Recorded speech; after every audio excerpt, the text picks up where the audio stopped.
Allied hospital سے ایک صاحب نے فون کر کے پوچھا ہے کہ بعض اوقات زخموں کی صفائی کرتے وقت الکوہل کا استعمال کرنا پڑتا ہے، تو بندہ کیا اس حالت کے اندر بغیر الکوہل کے اثر کو دھوئے بغیر نماز ادا کر سکتا ہے؟ آپ نے جو پوچھا نا ڈاکٹر صاحب، اس بارے میں ذرا میں احتیاط سے کام لوں گا، کیونکہ بعض لوگ ایک مسئلے کو فتنہ بنا لیتے ہیں۔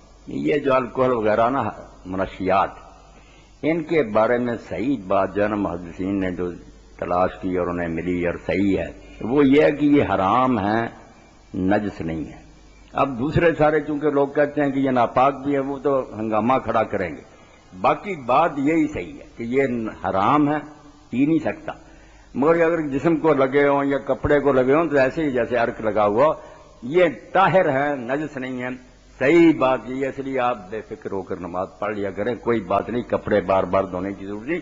پینا حرام ہے بالکل، یہ نا پینے کے لیے منع ہے، ویسے کوئی نہیں، صرف وہ ایک عرق کی کشید کیا ہوا، اس کو کہتے ہیں حرام ہے، نجس نہیں۔